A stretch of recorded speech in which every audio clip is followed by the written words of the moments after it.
ಅಮ್ಮ ನಮಸ್ತೆ. ನಮಸ್ಕಾರ ಸರ್. ಇವತ್ತಿಗೆ ಒಂದು ಸಂದರ್ಭದಲ್ಲಿ ಭಾರತವನ್ನ ಯಾವ ರೀತಿ ಹೇಳಲಾಗ್ತಿತ್ತು ಅಂದ್ರೆ ಭಾರತವನ್ನು ಭಿಕ್ಷುಕ ಪಾತ್ರೆ ಅಂತ ಹೇಳಲಾಗ್ತಿತ್ತು. ಕಾರಣ ಆಹಾರ ಧಾನ್ಯಗಳನ್ನ ಬೇರೆ ದೇಶಗಳಿಂದ ಹೆಚ್ಚು ಆಮದು ಮಾಡ್ಕೊಳ್ತಿದ್ವಿ. ಆದ್ರೆ ಇವತ್ತಿಗೆ ಭಾರತದಲ್ಲಿ ಹೆಸರು ಕ್ರಾಂತಿ ಆಗುತ್ತೆ. ಭಾರತದಲ್ಲಿ ಹೆಚ್ಚು ಆಹಾರ ಧಾನ್ಯಗಳನ್ನು ಉತ್ಪಾದನೆ ಮಾಡಿ ರಫ್ತು ಮಾಡಲಾಗ್ತಿದೆ. ಇಂಥ ಒಳ್ಳೆಯ ಕೃಷಿ ವ್ಯವಸ್ಥೆ ಇರುವಂತ ದೇಶ ಭಾರತ. ಆದ್ರೆ ಇದೇ ರೀತಿ ಅಭಿವೃದ್ಧಿಯ ಹೆಸರಲ್ಲಿ ಜನರ ಕೃಷಿಯ ಭೂಮಿಯನ್ನ ಸ್ವಾಧೀನಪಡಿಸ್ಕೊಳ್ತಾರೆ ಅನ್ನೋದಾದ್ರೆ ಕೃಷಿ ಮಾಡ್ಲಿಕ್ಕೆ ಮುಂದೆ ಜನ ಎಲ್ಲಿಗೆ ಹೋಗ್ಬೇಕು ಸರ್? ಏನಾಗುತ್ತೆ ಅಂತಂದ್ರೆ ಇವತ್ತು ಅಭಿವೃದ್ಧಿ ಅವಶ್ಯಕತೆ ಇದೆ, ಬಟ್ ಎಲ್ಲಿ ಅವಶ್ಯಕತೆ ಇದೆ ಅಲ್ಲಿ ಅಭಿವೃದ್ಧಿ ಮಾಡಬೇಕು. ಇಲ್ಲದೆ ಇದು ಅಭಿವೃದ್ಧಿ ಇದೇ ಒಂದು ದೊಡ್ಡ ಅಭಿವೃದ್ಧಿ. ನಮ್ಗೆ ಎಲ್ಲ ಹಸಿರಾಗಿರೋದು ಇದೇ ಒಂದು ದೊಡ್ಡ ಅಭಿವೃದ್ಧಿ. ಯಾಕಂತಂದ್ರೆ ಇವತ್ತು ನಾವು ಅಭಿವೃದ್ಧಿ ಮಾಡಿದ್ಮೇಲೆ ಇವ್ರು ಫ್ಯಾಕ್ಟ್ರಿ ಕಟ್ಟಿದ ಮೇಲೆ ಏನೇನು ಮಾಡಿದ್ರೆ ದುಡ್ಡು ಗಿಡ್ಡು ತಿನ್ನಕ್ಕಾಗಲ್ಲ. ನಾವು ಅನ್ನ ಊಟ ಮಾಡಬೇಕು.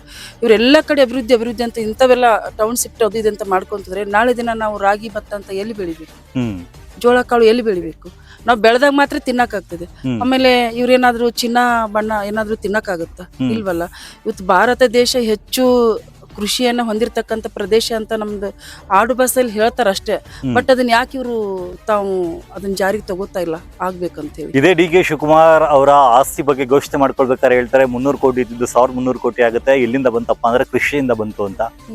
ಇವತ್ತಿಗೆ ರಾಜಕಾರಣಿಗಳೆಲ್ಲ ಅವ್ರ ಆದಾಯದ ಮೂಲವನ್ನು ತೋರಿಸಕ್ಕೆ ಕೃಷಿ ಅಂತ ಹೇಳ್ತಾರೆ. ಆದ್ರೆ ಇವತ್ತಿಗೆ ಅದೇ ಕೃಷಿಕರು ನಿಜವಾಗ್ಲೂ ನಾವೇನೋ ಬೆಳಿತೀವಪ್ಪ, 2 ಕೋಟಿ ಅಲ್ಲ 3 ಕೋಟಿ ಅಲ್ಲ 5 ಕೋಟಿ ಕೊಟ್ಟರು ನಾವು ಬೇಡ, ನಾವ್ ಇಲ್ಲೇ ದುಡ್ಕೊಂಡು ಆರಾಮಾಗಿ ನೆಮ್ಮದಿಯಾಗಿದ್ದೀವಿ ಅಂತ ಹೇಳಿದ್ರು ಕೂಡ ಸರ್ಕಾರ ಏನು ನಾವು ಸ್ವಾಧೀನ ಪಡಿಸ್ಕೊಳ್ತೀವಿ ಅಂತೇಳಿ ಇತ್ತೀಚೆಗೆ 500 ಎಕರೆನ ವಶಪಡಿಸ್ಕೊಳ್ಬೇಕು ಅಂತೇಳಿ ಅಂತಿಮ ಅಧಿಸೂಚನೆ ಕೂಡ ಹೊರಡಿಸಲಾಗಿದೆ. ಸರ್ಕಾರದ ಈ ಒಂದು ನಿರ್ಧಾರವನ್ನು ನೋಡಿದಾಗ ಏನನ್ಸುತ್ತೆ? ಅದಕ್ಕೆ ಏನಾಗುತ್ತೆ ಅಂತಂದ್ರೆ ಅವರು ಇಲ್ಲಿ ನಡೀತಕ್ಕಂತ 474 ದಿನಗಳ ಕಾಲ ಇವತ್ತಿಗೆ ಈ ಹೋರಾಟ ಒಂದು ನಾಟಕದ ಟೆಂಟ್ ಅನ್ಕೊಂಡಿದ್ದಾರೆ. ಬಟ್ ಇದು ನಾಟಕದ ಟೆಂಟ್ ಹಿಂದೆ ಪಾತ್ರ ಏನೇನಿದೆ ಅಂತ ಅವ್ರಿಗೆ ಗೊತ್ತಿಲ್ಲ. ಆ ಪಾತ್ರ ಕರೆಕ್ಟ್ ಆಗಿ ಎದುರುಗಡೆ ಬಂದಾಗ ಅವ್ರಿಗೆ ಉತ್ತರ ಕೊಡಕ್ಕಾಗಲ್ಲ. ಇನ್ನೊಂದು ಈ ಹೋರಾಟದಲ್ಲಿ ನಾನು ಕಂಡಿದ್ದೇನು ಅಂದ್ರೆ ಕಳೆದ ಬಾರಿ ಬಂದಾಗ್ಲೂ ಕೂಡ ಅಟ್ಲೀಸ್ಟ್ ಹಳ್ಳಿಯಿಂದ ಯಾರಾದ್ರೂ ಒಬ್ಬರಾದ್ರೂ ಕೂಡ ಬಂದಿರ್ತಾರೆ. ಕಳೆದ ಅಷ್ಟು ದಿನಗಳಿಂದ ಏನು ಹೋರಾಟ ಮಾಡ್ತಿದ್ದಾರೆ, ಯಾವತ್ತಿಗೂ ಕೂಡ ಆ ಜಾಗ ಖಾಲಿ ಆಗಿದ್ದಿಲ್ಲ. ಅಂತ ಒಗ್ಗಟ್ಟು ಇವತ್ತಿಗೂ ಕೂಡ ಈ ಒಂದು ಪ್ರದೇಶದ ಜನರಲ್ಲಿದೆ. ಅದಕ್ಕೆ ನಿಮ್ಮ ಬೆಂಬಲ ಯಾವ ರೀತಿ ಇರುತ್ತೆ ಮುಂದೆ? ಸರ್ ಏನಂತಂದ್ರೆ ನಿಜವಾಗ್ಲೂ ಹೇಳ್ಬೇಕಾದ್ರೆ 474 ದಿನಗಳ ಆದ್ರೂ ಕೂಡ ಗೊತ್ತಾಗಿಲ್ಲ ನಮ್ಮ ರಾಜ್ಯದಲ್ಲಿ ಅಂತಂದ್ರೆ ಮಧ್ಯದಲ್ಲಿ ಸ್ವಲ್ಪ ಜನ ಅವ್ರು ಏನ್ ಮಾಡಿದ್ರೆ ಹೋರಾಟ ಮಾಡಿದ್ದಾರೆ. ಇವತ್ತು ಮಾಧ್ಯಮ ಮಿತ್ರ ಮುಖಾಂತರ ನಿಮ್ಮಿಂದ ಪ್ರತಿಯೊಂದು ಕೂಡ ಎಲ್ರಿಗೂ ಗೊತ್ತಾಗಿದೆ.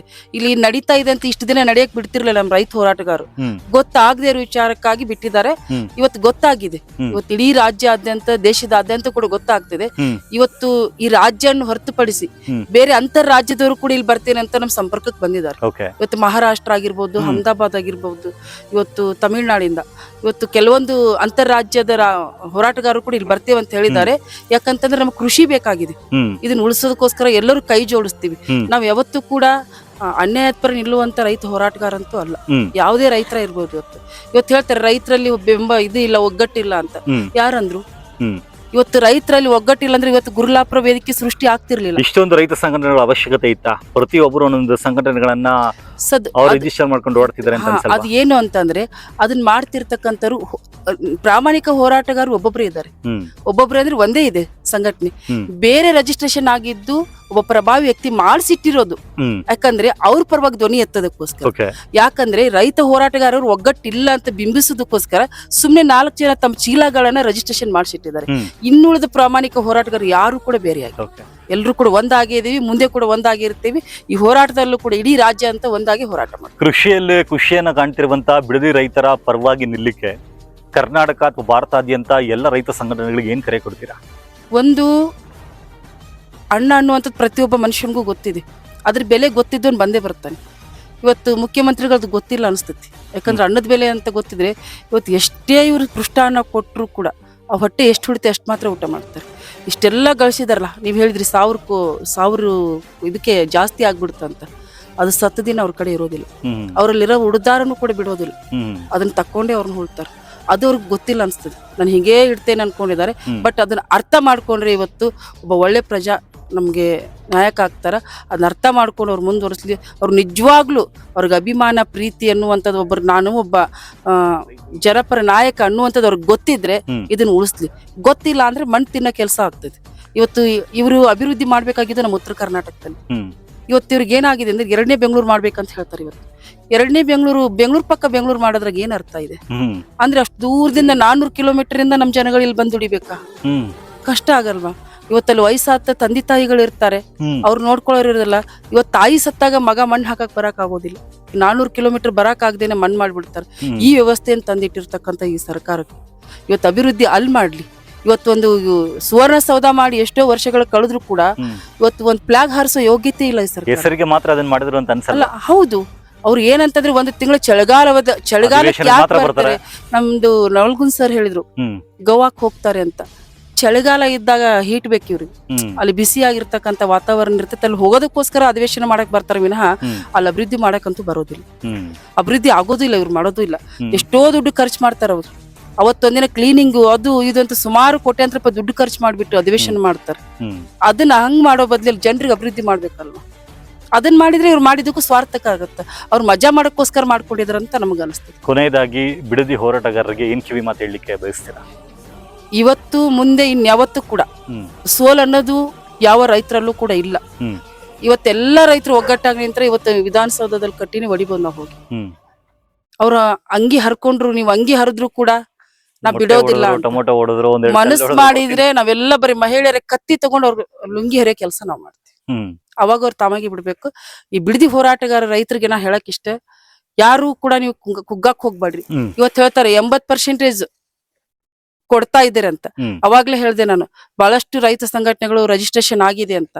ಅದ್ ಹೆಂಗೆ ಚೀಲಗಳನ್ನ ಮಾಡಿದಾರಲ್ಲ, ಇದ್ರಲ್ಲೂ ಕೂಡ ಅಂತ ಚೀಲಗಳನ್ನ ಮಾತ್ರ 4 ಜನ ಬಿಟ್ಬಿಟ್ಟು ಮಾಡ್ಲಿಕ್ಕೆ ಹೇಳ್ತಿದ್ದಾರೆ. ಯಾವ ಪ್ರಾಮಾಣಿಕ ರೈತರು ಯಾರು ಕೂಡ ಒಪ್ಕೊಂಡಿಲ್ಲ, ಅವ್ರು ಬಿಂಬಿಸ್ತಾ ಇದ್ದಾರೆ. ಇವತ್ತು ನಾನು ಹೇಳ್ತೀನಿ, ಸಾಕಷ್ಟು ಎಲ್ಲೋ 200 ಚಿಲ್ಲರ್ MLAಗಳಲ್ಲಿ ಯಾರು ಕೂಡ ಅವ್ರ ಮುಖ್ಯಮಂತ್ರಿ ಅಂತ ಒಪ್ಕೊಂತ ಇಲ್ಲ. ಎಲ್ಲೋ ಒಂದು 20% ಮಾತ್ರ ಒಪ್ಕೊಂಡಿದ್ದಾರೆ, 80% ಒಪ್ಕೊಂಡಿಲ್ಲ. ಅದನ್ನ ತಾವ್ ಒಪ್ಕೋತಾರ? ನಾವು ಹೀಗೆ ಹೇಳ್ತೇವೆ. ಈಗ ಈ ತರ ಬೀಸಕ್ ನಾವು ಮಾತಾಡಕ್ ಬರುತ್ತೆ. ಪ್ರಾಮಾಣಿಕವಾಗಿ ಇವತ್ತು ಇಲ್ಲಿ ಯಾರು ರೈತರಿಲ್ಲ, ಇಲ್ಲಿ ಬಂಜರು ಭೂಮಿ ಆಧಾರ ಕೊಡ್ಲಿ.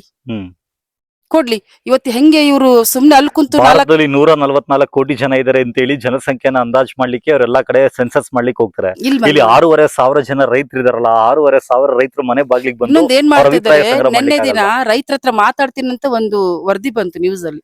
ಇವತ್ತು ರೈತರ ಹತ್ರ ಮಾತಾಡಿದ್ರೆ ಏನ್ ಕೆಲಸ ಮಾಡ್ತಾರೆ ಅಂತ ಇನ್ನೊಂದು ವಿಷಯ ನಿಮ್ಗೆ ಗೊತ್ತು, ಹೇಳ್ಬಿಡ್ತೀನಿ ಮಾಧ್ಯಮ ಮುಖಾಂತರ. ತಮಗ್ ಬೇಕಾದಂತರ ಕರೆಸ್ಬಿಟ್ಟು 4 ಜನರ ಜೊತೆ ಮಾತಾಡ್ತಾರೆ ವಿನಃ ಸತ್ಯವಾಗ್ಲು ಮಾತಾಡೋದಾದ್ರೆ, ಅವರಲ್ಲಿ ನ್ಯಾಯ ಕೊಡ್ಬೇಕನ್ನೋದಾದ್ರೆ, ನಿಯತ್ತಾಗಿ ಮಾತಾಡೋದ್ರೆ ಹೋರಾಟದ ವೇದಿಕೆ ಇದೆ, ಈ ಟೆಂಟ್ ಅಂತ ಬಂದ್ಬಿಟ್ಟು ಮಾತಾಡ್ಲಿ. ಎಲ್ಲ ರೈತರು ಇರ್ತಾರೆ, ಅವ್ರು ಯಾರನ್ನೋ ಸುಮ್ನೆ ಕೆಲ್ಸಕ್ಕೆ ಬರೋ 4 ಜನ ಕುಂದ್ರಿಸ್ಕೊಂಡ್ ಮಾತಾಡೋದ್ರಂತೂ ಅದು ಇಷ್ಟ ಪಡೋದಿಲ್ಲ, ಅದು ಆಗೋದಿಲ್ಲ ಕೂಡ. ಅದು ಮತ್ತು ಡಾಂಬಿಕ ಅನಿಸ್ತದ ನಮ್ಗೆ. ಇಲ್ಲಿ ಬಂದ್ ಮಾತಾಡ್ಲಿ, ಎಲ್ಲ ರೈತರು ಒಪ್ಕೋತಾರ, ಗೊತ್ತಾಗ್ತದ, ಕೊಡ್ತಾರೆ ಅಂತ ಹೇಳ್ತಾರಲ್ಲ, ಅದು ಗೊತ್ತಾಗ್ತದ. ಹೌದು, ಯಾವೆಲ್ಲ ಕರ್ನಾಟಕ ರಾಜ್ಯದ ಬೇರೆ ರೈತರಿಗೆ ಇಲ್ಲಿ ಬರ್ಲಿಕ್ಕೆ ಆಗ್ಲಿಲ್ಲ ಅಂದ್ರೆ ಅಟ್ಲೀಸ್ಟ್ ಅವರ ಒಂದು ನಗರ ಪ್ರದೇಶಗಳಲ್ಲೂ ಕೂಡ ಬಿಡದಿ ರೈತರ ಪರವಾಗಿ ಅಲ್ಲೇ ಒಂದು ಪ್ರತಿಭಟನೆ ಮಾಡಬಹುದಲ್ವಾ ರೈತರಿಗೆ? ಇವತ್ತು ನಾವು ಉತ್ತರ ಕರ್ನಾಟಕದಲ್ಲಿ ಅಣ್ಣ ಹೇಳ್ದಂಗೆ ಸುಮಾರು ಜಿಲ್ಲೆಯಿಂದ ನಾವು ಬಂದಿದ್ದೀವಿ. ನಾವು ವಾಸ್ತವ ಸ್ಥಿತಿ ನೋಡ್ಲಿಕ್ಕಂತ ಬಂದವ್ರು. ಒಂದು ಲಾರಿ ಮುಖಾಂತರ ನಾವ್ ಅಲ್ಲಿಂದ ಅಕ್ಕಿ ಬೇಳೆ ಹಿಟ್ಟು ಕಟ್ಕೊಂಡ್ ಬಂದಿದ್ದೀವಿ. ನಾವು ದಾರಿ ಉದ್ದಕ್ಕೂ ನಮ್ಗೆ ಏನ್ ಬೇಕಾದ ವ್ಯವಸ್ಥೆ ಮಾಡ್ಕೊಂಡು ಊಟ ಮಾಡ್ಕೊಂಡು ಇವತ್ತು ನೋಡ್ರಿ, ಇವತ್ತು ಲಾರಿನಲ್ಲಿ ಓಡಾಡೋದು ಎಷ್ಟು ಕಷ್ಟ ಆಗ್ತದೆ.